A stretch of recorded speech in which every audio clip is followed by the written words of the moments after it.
queens! Welcome back to my channel. I'm Sab if we've never met before, and this is my channel where I talk about my houseplants mostly in passive hydroponics. So again, it has been a while. I'm sorry I wasn't able to post on time this week. That's just what happens when you're a YouTuber with mental health issues. And I apologize for the late upload, but today is a pretty exciting day because I will be showing you all of the plants I got this month, and some of them are very interesting. I am proud to say that I have been trading more. I mean, I still have been buying, which is not good, but I've learned to kind of either trade or sell some cuttings to be able to get some money to buy more plants. It helps me stay smart about financial things when it comes to plants because these prices are just not going down anytime soon. That said, let's just get right into the video, and I want to start with the plants in my terrarium, so I'll be inserting some B-roll here for you. The first two plants are probably ones you've already seen in my Hoya collection video. That's my Hoya Thomsonii and Hoya Spartioides. Now, the Spartioides is not doing too well. I just chucked it in there because I wanted it to be in the terrarium to see if it would do any better, because when I got it, it didn't have any roots, and a leaf, if that's even what you call those funky things, fell off. And I'm really hoping it'll make a recovery, but at this point it's not looking like it will. However, I am confident that I will be able to get this in the future again because the supply for these is kind of increasing, I noticed, in my area. Next is this Begonia Amphioxus. This was in my wish list, and it's just such a funky thing. I'm growing it in pond at the moment. No particular reason for that. I just wanted to try and see if that would work out, and if it doesn't, then that's an expensive begonia down the drain. But it has been stable for 2 weeks. I haven't checked the roots just because I'm scared to move it, but there is new growth, so I'm pretty confident that it'll be okay. Next to that is another begonia. It's a begonia by Pinna, Feda, and it's a very beautiful begonia with these finger-like leaves. It's just a very delicate begonia, and like the Amphioxus, I read that they don't like being touched so much, so I'm trying not to touch it. That's what I'm doing. For both of these begonias, so they're both in pond and they both have new growth, and I'm very happy that I'm able to keep them alive because these are not beginner begonias from what I've heard, but I tried them anyway just because they're so beautiful. Last in the terrarium is this String of Hearts Durban. Now, I'm not a fan of the cultivars of String of Hearts like the Silver Glory. I think it's overrated and overpriced, but when I saw this one for sale, and if I'm not mistaken, this is a new cultivar, I just had to have it. So this was one long string. I will try to insert a photo of what it looked like, and I just used the butterfly method and put it in pond to multiply it, and so far there is new growth on there, so I think it's working well, and I can see some roots developing on the surface of the pond. That is it for the terrarium plants. Now we move on to the outside plants, and let's start with the Hoyas. The first one is a very gorgeous Hoya that was on my wish list.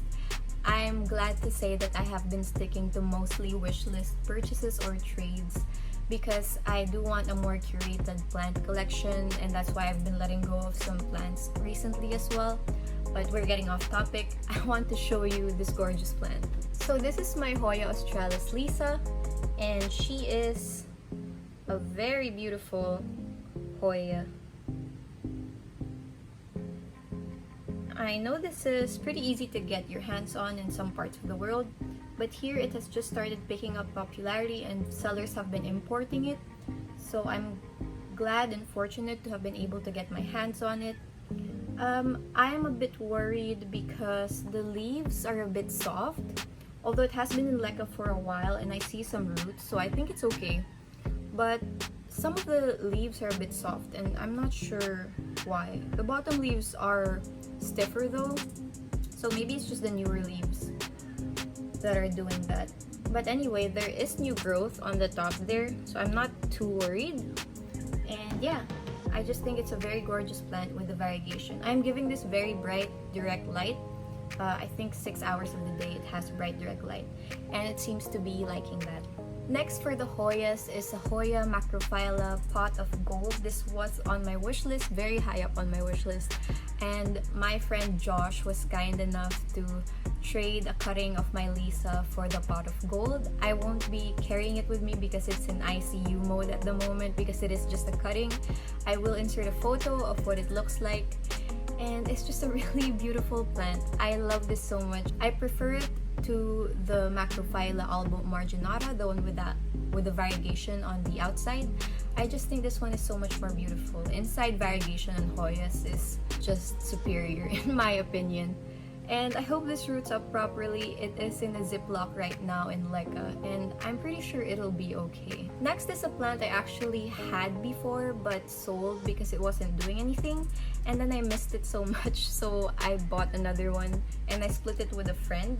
This is a Hoya Callistophylla. So I have a bunch of cuttings in here.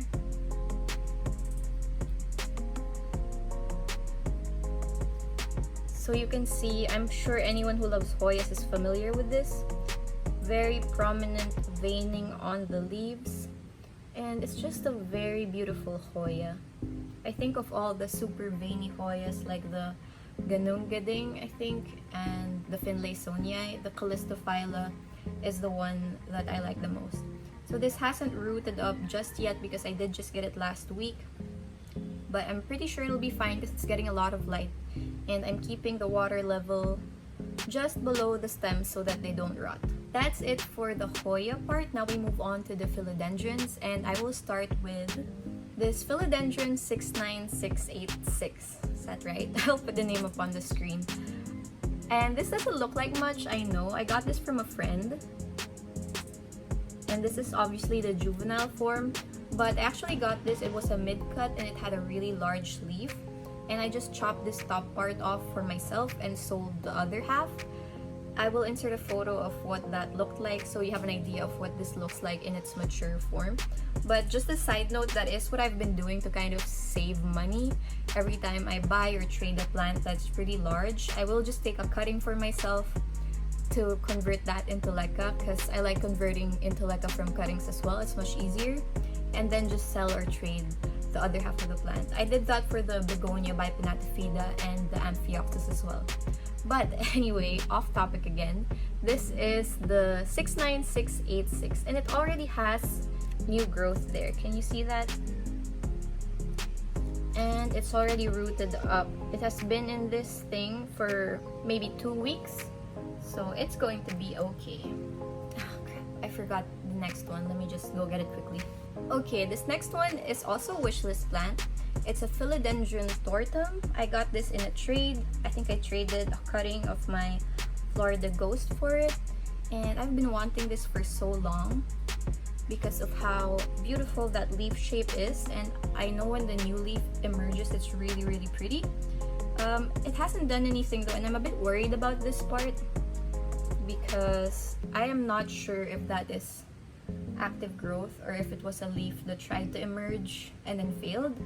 But I'm not too worried because there is a node in here. Can I show you that?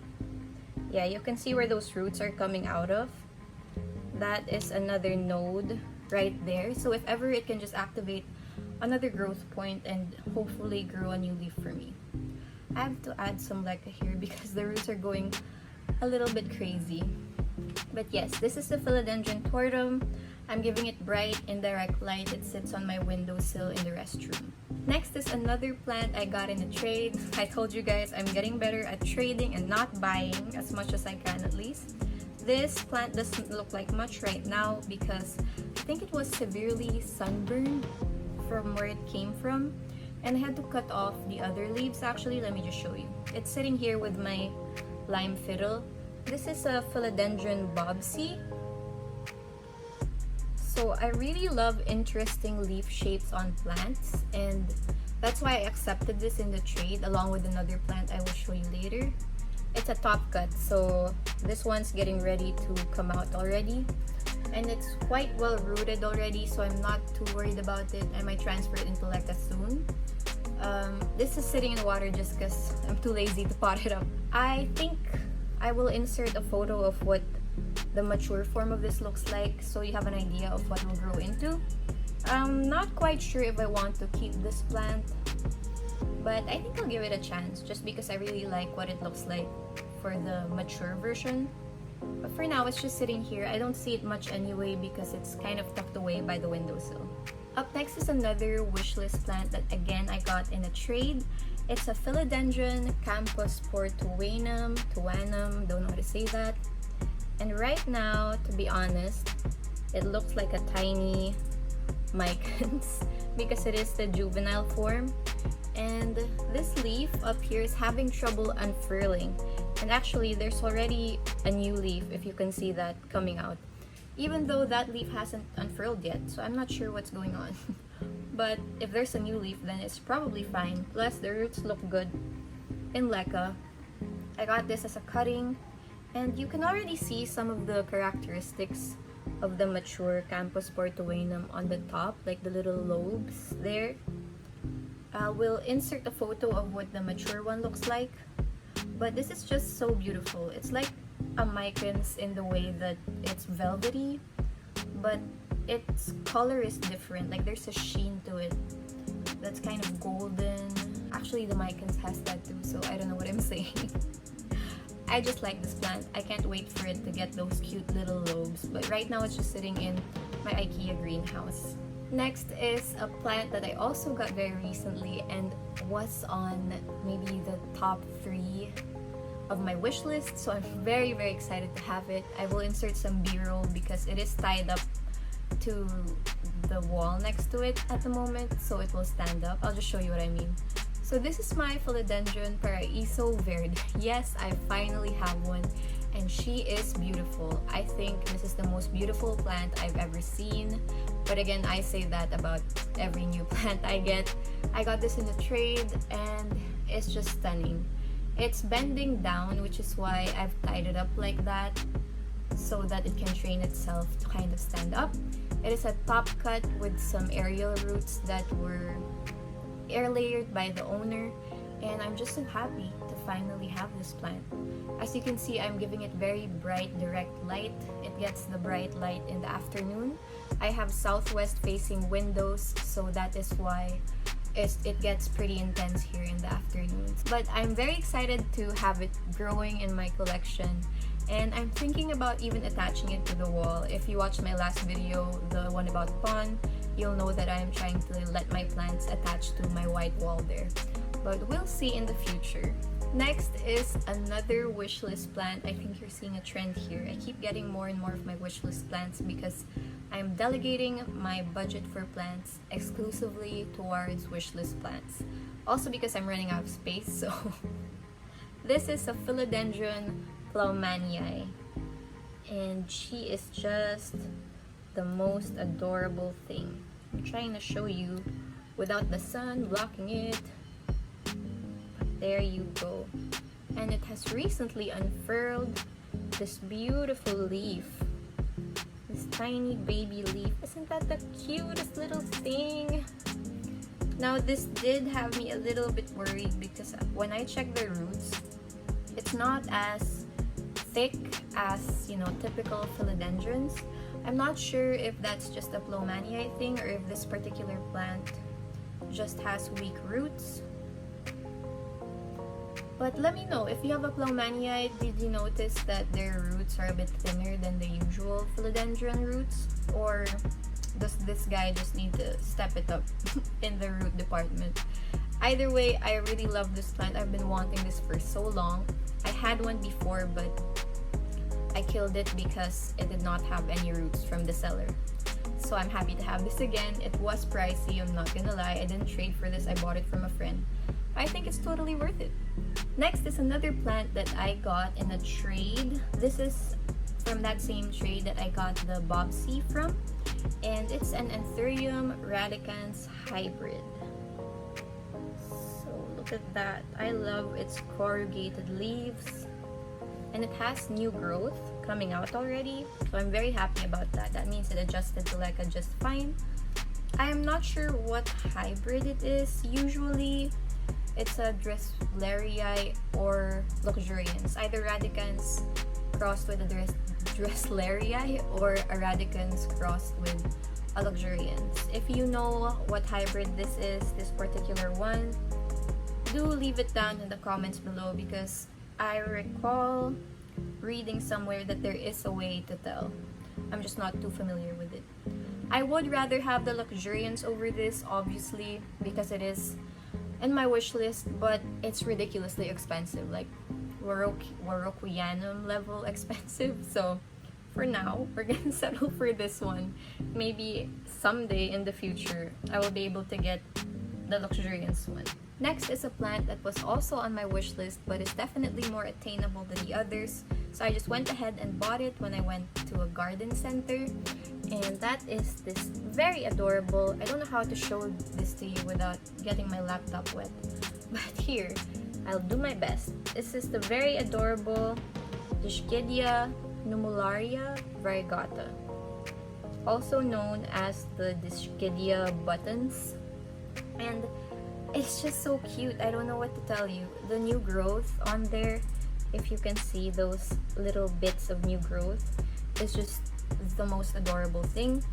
I just transplanted this from cocoa husk, my most hated medium ever, into leca last night, and I ripped a bunch of the roots. So it's currently sitting under a Tupperware, just kind of covering it like that, so that it'll have some extra humidity to push out some new roots.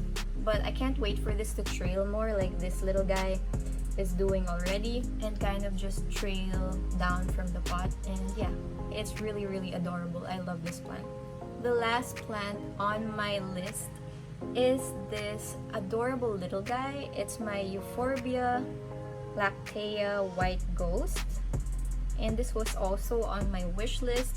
I'm not sure if this is the right kind. I heard that there were two kinds of the white ghost, a Lactea and something else, but I am not a cacti or succulents expert, far from it. I've just recently gotten into it actually. So if you know, it has those little leaves growing up the top. And it's actually a funny story of how I got this. This was in the garden center. It was a plant show. I was with a friend, and there was this maybe 6 foot tall, taller than me, Euphorbia white ghost just standing there. And I saw this little piece had fallen off, and I asked the lady if I could buy it from her for 100 pesos. That's like $2. And she said go ahead. So I just left it to dry a little bit before putting it in pond. And there's just a small reservoir here while it roots. Oh, this cup, by the way, is by my friend, the same friend who made my glazed ceramic container from my Curtizii.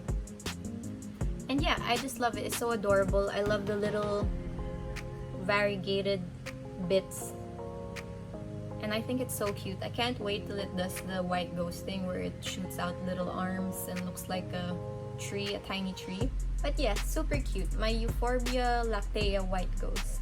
Correct me in the comments if I'm wrong. So that is it for my plant haul this month.